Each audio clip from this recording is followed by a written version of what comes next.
This story is titled, I Spent Years Bankrolling My Entire Family.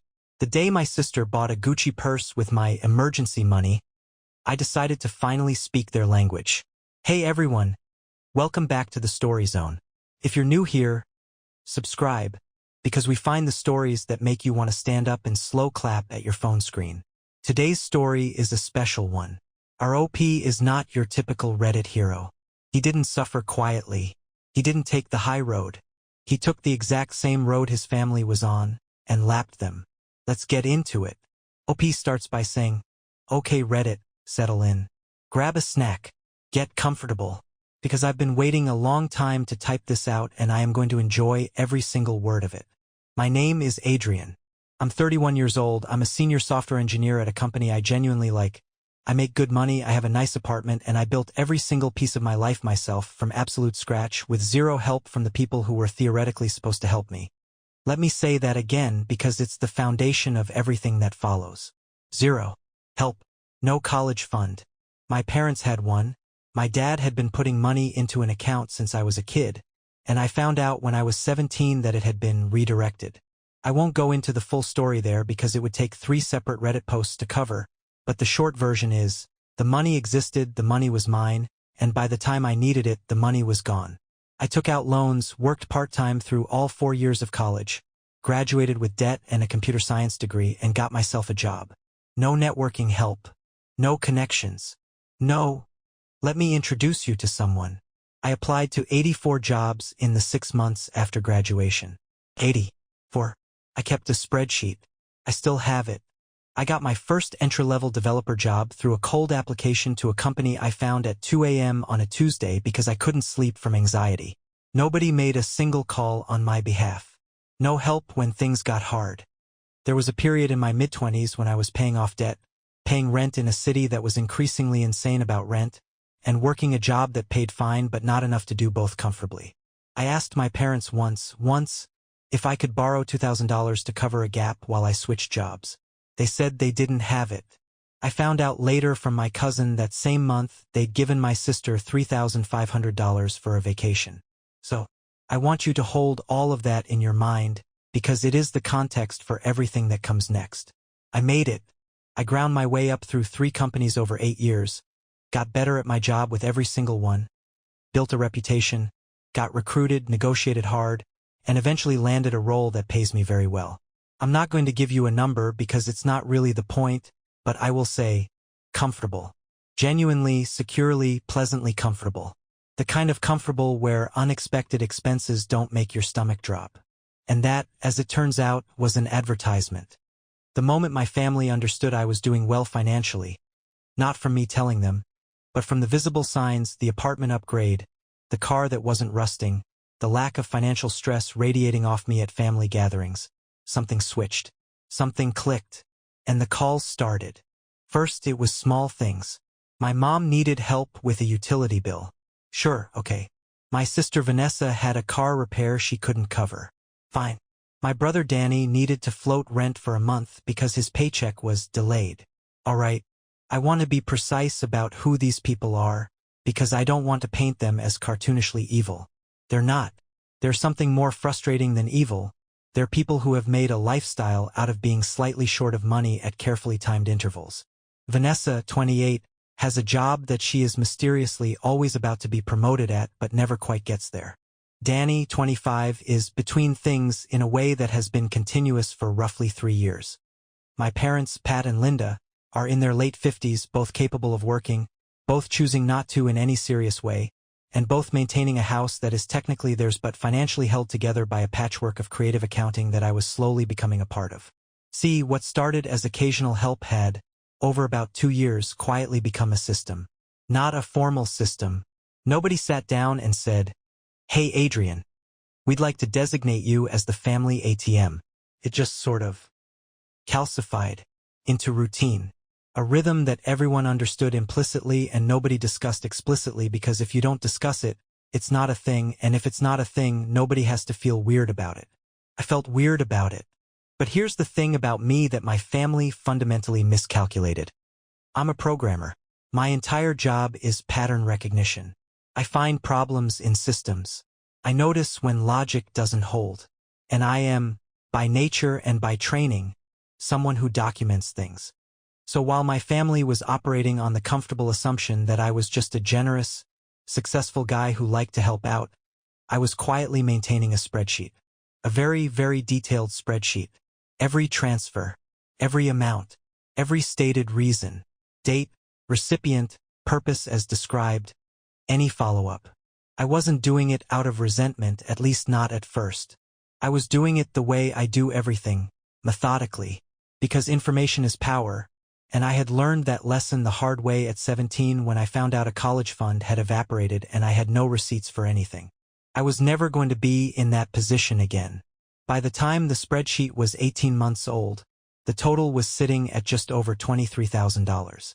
$23,000 spread across my mother, my father, my sister, and my brother, in amounts ranging from $200 to $3,500, for reasons ranging from rent to medical to car to my personal favorite entry, Danny's $400 for a work opportunity that appeared to have been a multi-level marketing starter kit. I have the receipt. Now, the Sunday dinner. My family does Sunday dinners with the consistency of a religious practice, which is sort of ironic because the only thing we actually worship at those dinners is the collective fiction that everything is fine.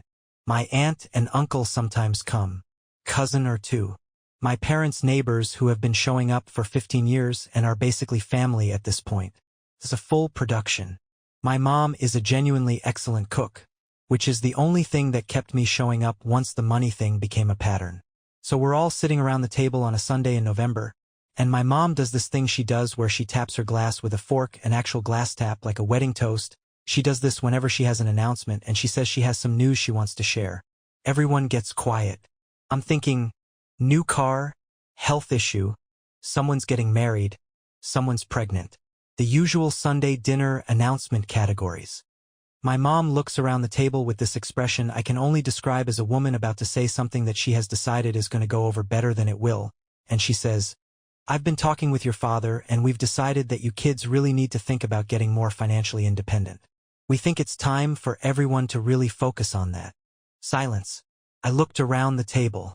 Vanessa was examining her fork. Danny was suddenly very interested in the bread basket. My dad was nodding with the energy of a man who had agreed to deliver a message and now deeply regretted volunteering. I blinked. I looked at my mom. Then I said, as sincerely as I could manage, "Oh, that's great. So you're all getting jobs and stopping asking me for money." My mom blinked. "Well, I was actually talking about, because that's the logical conclusion of that announcement," I said. "Financial independence. Great concept. Really powerful idea. I support it fully." My dad cleared his throat. Vanessa made a sound that was not quite a laugh and not quite a cough. Danny was now fully inside the breadbasket situation. My mom said carefully, "We're talking about the kids taking more responsibility for them to do that," I said pleasantly. "They'd have to first be aware of how much responsibility they're currently not taking, which would require a level of self-awareness that I look forward to seeing develop." The table was very quiet. My aunt, bless her, tried to change the subject to her garden. I let it go. For now. The kitchen remodel request came 6 weeks later. My mom called me on a Wednesday evening, which is her serious call time slot. Not a weekend when it's social, not a Monday when it's just catching up, a Wednesday because Wednesdays feel like business. She'd been thinking, she said. The kitchen really needed work. The countertops were from 1987. The cabinets were in rough shape. A proper remodel would do wonders for the house and also, incidentally, for the value of the property if they ever decided to sell. She mentioned a number. It was not a small number. I said I'd think about it. I then opened my spreadsheet, scrolled to the bottom, looked at the total, and added a new tab labeled Kitchen. Hold. Here is the thing about the kitchen request that bothered me most. It wasn't the ask itself. People ask for things. That's not inherently a crime. What bothered me was the timing. 3 weeks before the kitchen call, Danny had told me he'd been offered a really good opportunity, another one, and needed a bridge loan of $1,200. Vanessa had 2 weeks prior asked for help with what she described as an unexpected medical expense. $800. My dad had mentioned in passing that the car insurance was coming up and things were tight. And now, kitchen remodel. The spreadsheet had a pattern. The asks had been accelerating. The paybacks, the promised, good faith, of course I'll get you back soon paybacks, had not materialized in any meaningful way. In 18 months, I had received back a total of $1,100 on $23,000 in outgoing transfers. I had done the math. Even being generous with myself, I was looking at a repayment rate of less than 5%. I wasn't a family member with a generous spirit anymore. I was a soft-touch creditor with a terrible portfolio. I said I needed some time to think about the kitchen. My mom said, of course, whenever I was ready. I got off the phone and sat in my apartment for a while, very quietly, doing the thing I do when I'm working through a problem. I was building the flowchart. Here is where the story pivots. Because up until this point, I was just a guy getting slowly drained by a family that had confused. He hasn't said no yet, with he will never say no. I hadn't done anything dramatic. I hadn't confronted anyone. I'd just been quietly tracking and quietly absorbing and quietly getting to the end of my patience. What actually broke it was Vanessa's Instagram. Vanessa posted on a Saturday morning. A photo. Nice lighting, the kind that takes effort, with that casual but staged quality that people who are good at Instagram do effortlessly and everyone else can't quite replicate. She was holding a bag. Not just any bag.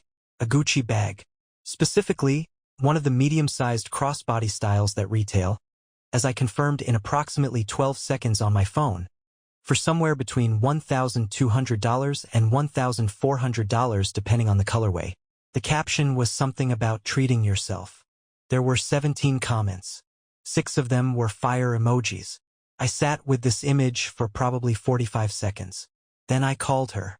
She picked up on the second ring, which I appreciated.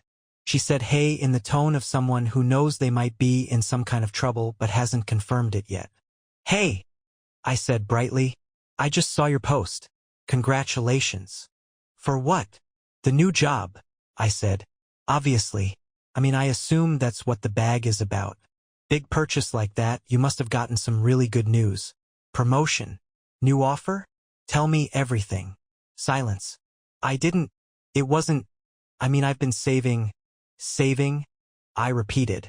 Right. So when you called me 3 weeks ago because you had an unexpected medical expense and needed $800 immediately and I transferred it to you within the hour, that was real, right? That actually happened. More silence. Because if you had $1,300 for a bag, I said, still very pleasantly, then one of two things is true. Either you got a new job and your financial situation changed dramatically, in which case, great, genuinely happy for you. It also means I can stop worrying about helping out because you're clearly doing well. Or you didn't get a new job and you spent the money I sent you for a medical emergency on a designer handbag, in which case that's a different kind of conversation. She said she could explain. I said I was sure she could. She said it was complicated. I said most things are. She said I was being unfair. I said, Vanessa, I love you. I have transferred $23,000 to members of this family over the past 18 months. I am not being unfair. I am being an accountant, which, incidentally, is something I've been doing this whole time, and I think you maybe didn't know that. She was quiet for a long moment. Then she said, I don't know what you want me to say. I said, you don't have to say anything, but I need you to understand that one of the two options I described is now your reality. So which is it? Because the answer determines what happens next. She didn't answer. The line went so quiet I checked to see if she'd hung up. She hadn't. She was just sitting in it. After about 20 seconds she said she had to go. And she hung up. I put my phone down. And then I said, out loud to my apartment, okay, I've read enough Reddit to know exactly how this goes. And look, I have read enough Reddit. I know the playbook. I wrote software for a living, which means I am professionally obligated to understand systems, and the entitled family system is one of the most well-documented systems on the internet. I knew what was coming next. I knew the sequence. And because I knew the sequence, I could get ahead of it. Step 1 of the entitled family playbook: when they get caught, go to mom. Vanessa was going to call my mom within the hour. She was going to cry. She was going to frame the conversation in a way that made her the wrong party. Adrian accused me of lying. Adrian is being cold. Adrian doesn't trust me. Adrian is making everything about money. And my mom, because she loves Vanessa and because conflict resolution in our family has historically meant whoever cries first wins, was going to call me and try to smooth it over. I was going to call my mom first. I called her within 10 minutes of hanging up with Vanessa. "Mom," I said.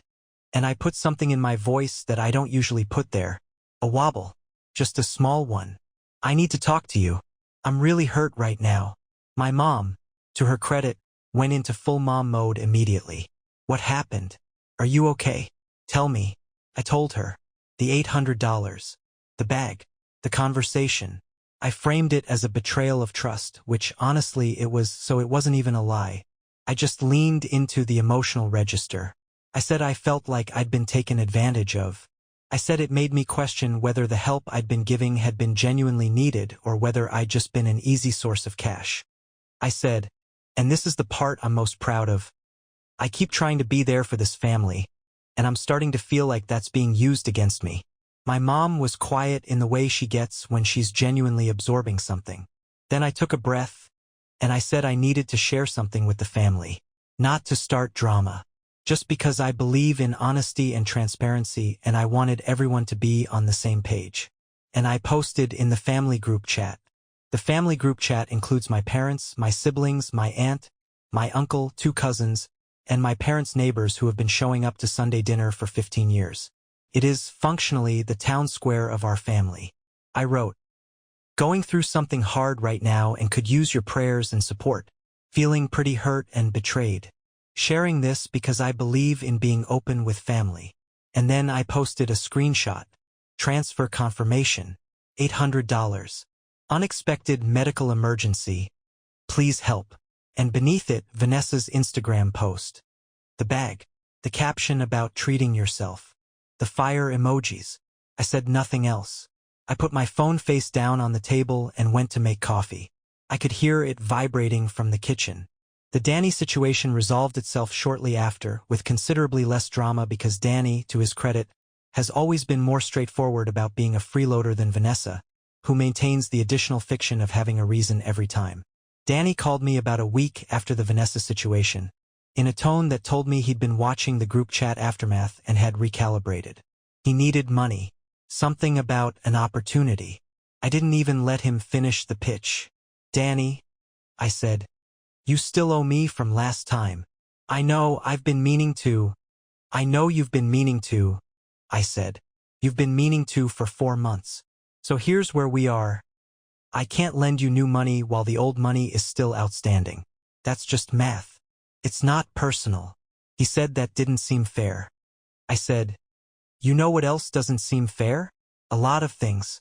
But here we are." He tried a few more angles. I let him try them. They were good, in the way that Danny's arguments are always structurally reasonable and emotionally compelling and completely disconnected from the underlying facts of the situation.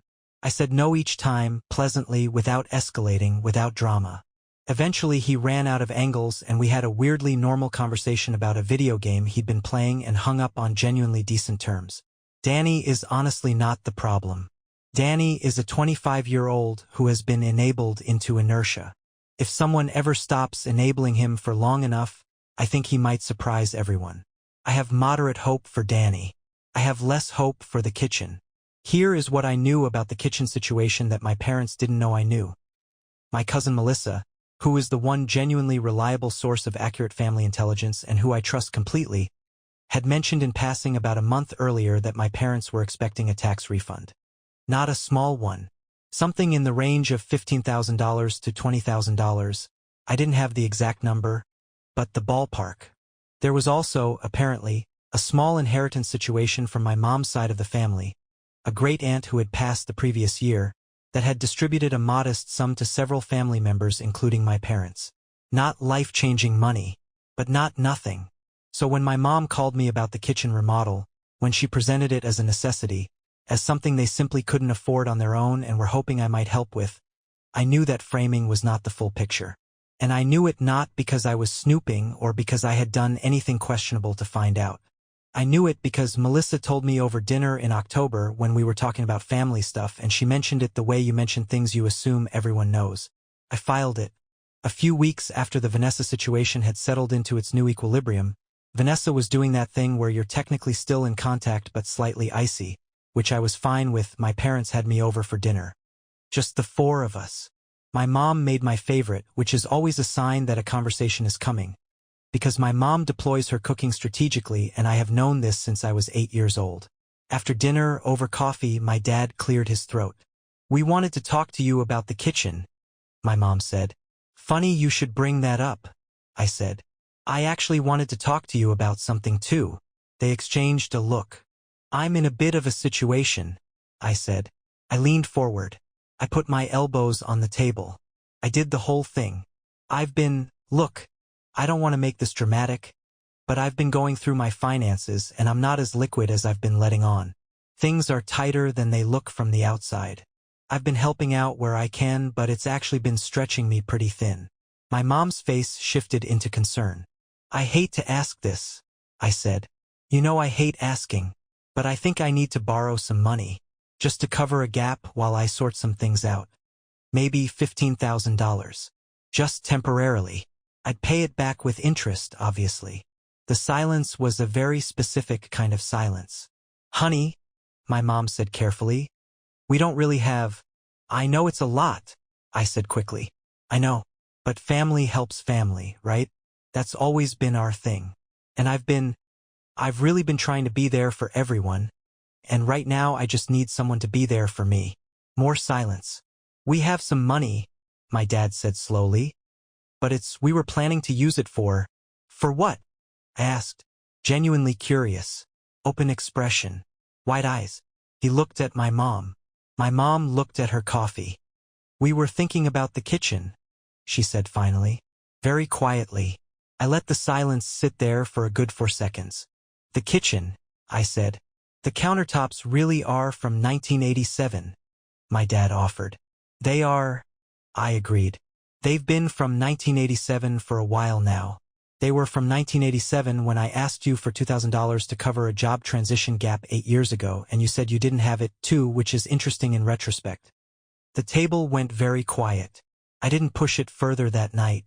I let it land, and I let it sit, and I said we'd figure something out, and I went home. But I did bring it up at Sunday dinner. Now, I want to be clear about my strategy here because I think the execution is the part people will either respect or judge, and I am entirely comfortable being judged because I am also entirely comfortable with the outcome. Sunday dinner in January. Full house. My aunt and uncle. 2 cousins. The neighbors. Everyone. We were somewhere between the main course and dessert, that window when people are full and comfortable and conversation gets a little looser, and I said casually, conversationally, the way you mention something that you assume everyone already knows. "So I had dinner with Mom and Dad last week and asked them for a loan. To help me through a rough patch." My aunt said, "Oh, are you okay?" "Getting there," I said. It was a little awkward because they mentioned they were planning to use the money for the kitchen remodel. My mom's eyes went slightly wide. "I completely understand," I continued. "Countertops from 1987, they really do need updating. I just thought, and maybe this is me being sentimental, I thought family helps family. I've been trying to live by that. But I totally respect that home improvements are a priority." My aunt looked at my mom. My mom looked at my dad. My dad was having a very detailed look at the table. My aunt said, "Linda, you have money for a kitchen remodel, but Adrian asked you for help and you—" "It's complicated," my mom said. "It's really not," I said pleasantly. "I'm not upset. I just think it's an interesting illustration of how things work in this family. Some of us ask and receive. Some of us ask and get complicated. I've been in both categories at different times, so I feel like I have a pretty well-rounded perspective." The table was extraordinarily quiet for a Sunday dinner. My uncle, who I have always liked because he has the energy of a man who has watched this family for 30 years and is permanently unsurprised by anything, made a sound that was possibly a suppressed laugh. My parents looked at each other. By the end of that dinner, it had been decided, not loudly, not dramatically, but with the quiet inevitability of a thing that everyone at the table had silently agreed needed to happen, that my parents would lend me the money. I signed a repayment agreement. My dad actually typed it up, which I respected. $15,000, to be repaid in monthly installments of $1,000, starting the following month. The first payment came, then the second. On the third month, I paid $600. My mom called. Honey, the agreement was $1,000. I know, I said, but I'm offsetting $400 against the outstanding balance you owe me. Silence. What outstanding balance? I opened my spreadsheet. The $23,000 I've transferred to members of this family over the past 2 years, of which I've received back approximately $1,100. I've been keeping records. I'll send you the full breakdown. I have it organized by date, recipient, and stated purpose. It's actually pretty well formatted. I'm kind of proud of it. The silence on the other end of the phone was a new kind of silence. Not angry, not defensive. Something more like the silence of a person looking at a thing they've been avoiding looking at and finally seeing it clearly. Adrian, my mom said slowly. I didn't realize. I know, I said, and I meant it gently. I genuinely did. Nobody did. That's kind of the whole point. I sent her the spreadsheet that evening. Every row, every date, every amount, every stated reason. Color-coded by recipient, I have standards. She didn't call back that night. She called the next morning. She said she'd talked to my dad. She said she'd talked to Vanessa and Danny. She said that seeing it all in one place, laid out like that, was different from knowing it in the abstract. She said she was sorry. And she said it in the specific way she says things when she actually means them, which is a different register from her usual sorry, and I know the difference. I told her I appreciated that. I told her I wasn't trying to blow up the family. I was trying to recalibrate it. There's a difference between a family that helps each other and a family where one person is quietly subsidizing everyone else while pretending it's not happening. The first one is beautiful. The second one is a subscription service that only one person knows they're paying for. She laughed a little at that. Surprised both of us, I think. As of right now, I am paying back the $15,000 at $600 per month. My parents accepted this arrangement after seeing the spreadsheet. The difference, the $400 per month, is being applied to the existing debt, which means at current rates, the family will be square with me in approximately 4 years, assuming no new transactions. I've made that timeline very clear. Vanessa got a real job 3 months ago. An actual one with a salary and benefits and a commute she complains about on social media, which I find genuinely delightful. She hasn't asked me for money since the bag incident. We text occasionally.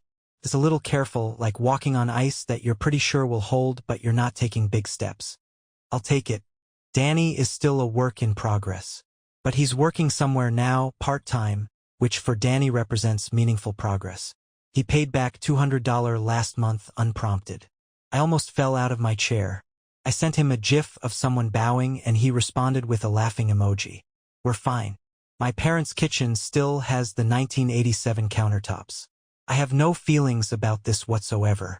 Look, here's the thing I want to say before I wrap this up, because I've seen enough Reddit threads to know someone in the comments is going to say I was too harsh or too calculated, or that I should have just had a direct conversation from the beginning. And to those people I say, you're right. A direct conversation from the beginning would have been the healthier, more mature, more emotionally evolved approach. But I tried that. I tried the gentle hints. I tried the, I can't really afford that right now.